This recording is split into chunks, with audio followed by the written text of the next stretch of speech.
Hi again, David here. And Aisha, congratulations. You're just about halfway home. Step 3. Crafting your story. But what exactly does that mean? Well, now that you found a conscience story to tell, And told it for the first time. you're ready to shape your storytelling into something you can really be proud of. We can do this by focusing on 3 things. A strong beginning, The hook, a climax, the moment, and a message or moral. the payoff. We've been over this once before, right? On day 1. After we watched David and Sophie's stories of conscience. But it's like a magic trick. When you see it the first time, You've got no idea how it's done.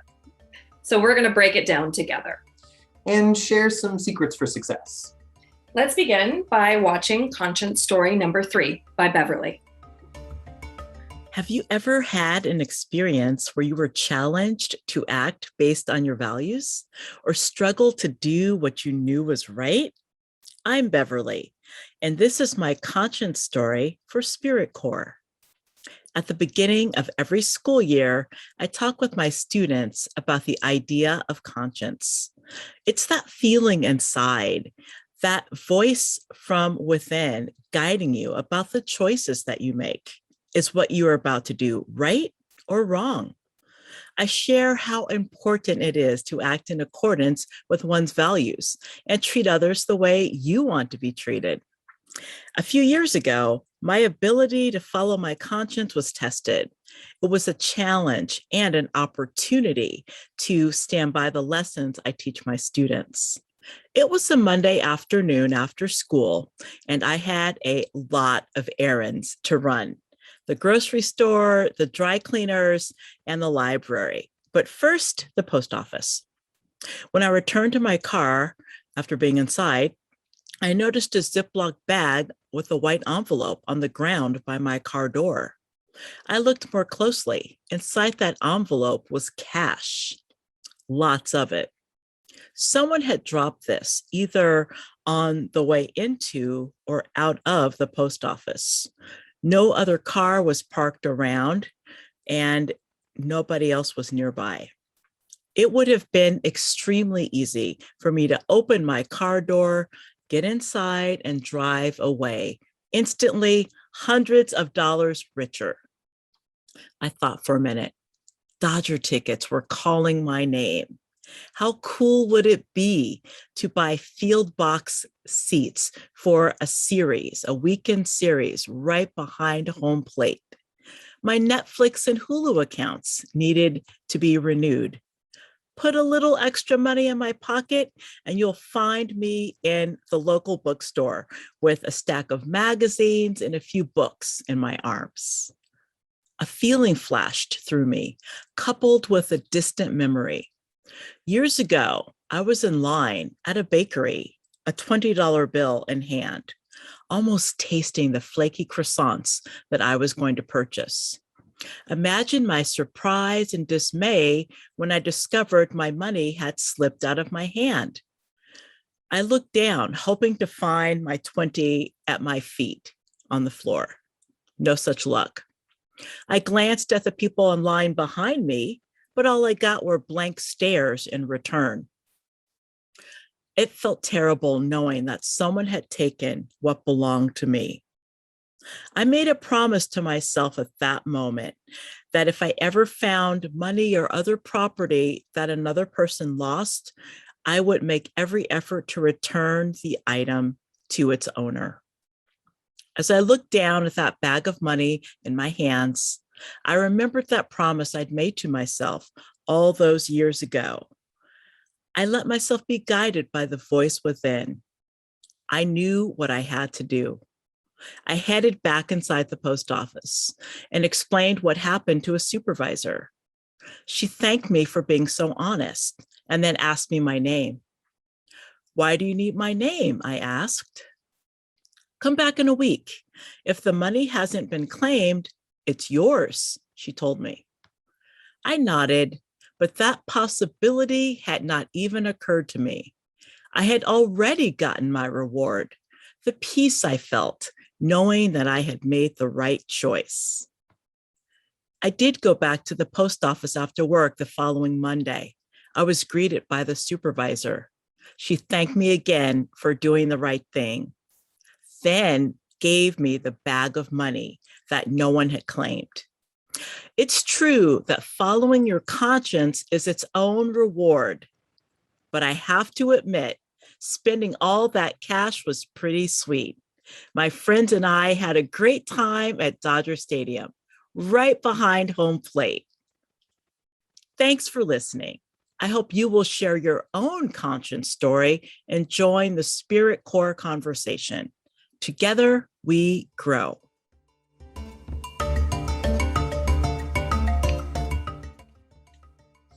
Okay. Wow.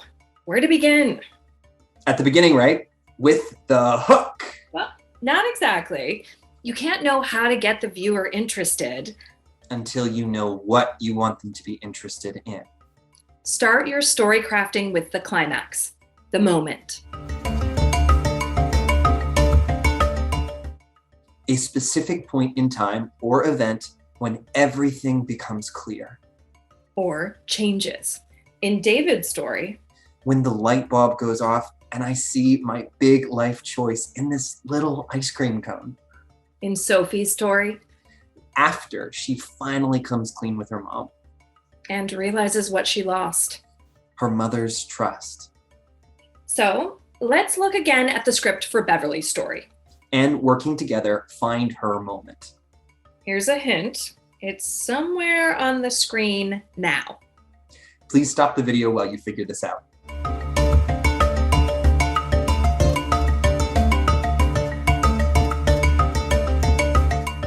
Welcome back. We'll bet you landed on one of two spots. When Beverly actually finds that envelope of cash. Or these lines. I remembered that promise I made to myself years ago. I knew what I had to do. We're going with option 2. True, there would be no story to tell if Beverly hadn't found the cash in the first place. But this is a conscience story. What Beverly did after finding it. That was her test of conscience. When you look back, you'll see her whole story builds to this. And that's no accident. She built her whole story around this. That should be true in your story as well. That's why we start here with the moment. So let's move on. To the hook, right? I knew that. The payoff is the point. The moral, what you learned, How you grew. and why it's so important. For instance, When Sophie finally realizes that doing the hard thing, telling her mom the truth, is actually easier in the long run. or when David learns how much joy $4 can actually buy.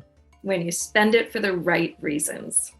So please stop our video now and find the payoff in Beverly's story.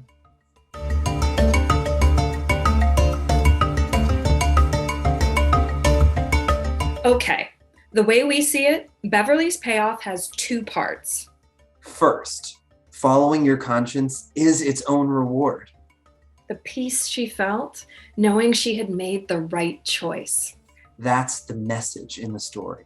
And then, She even gets to keep the cash, a second reward for her good deed, that hadn't even crossed her mind when she made her choice. reminding us just how wonderful life can sometimes be. Like we said on day 1. The payoff is your gift to the listener. But like many a good gift giver, think Santa, get in and get out of there fast. After your story is climaxed in the moment, keep the payoff short and sweet. If you're clear about what you learned. And why it's important, make your point. And go. This will leave the listener. Thinking.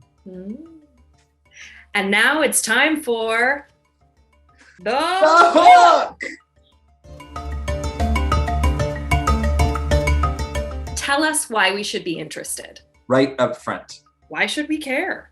It's a tease. Make the audience want to know more. Without giving it all away. This is your promise to the listener.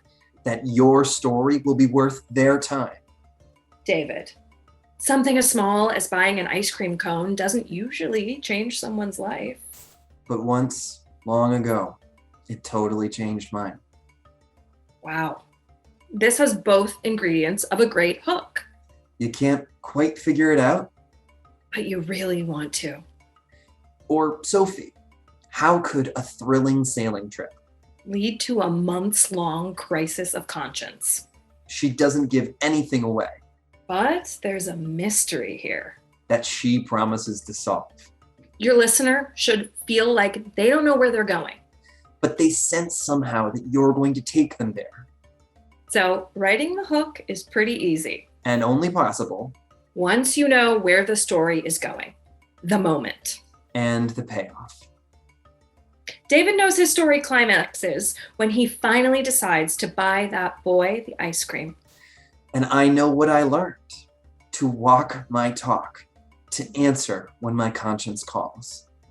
So he teases us with an ice cream cone that changed his life. Okay, here's the beginning of Beverly's story. Please stop the video and find her hook.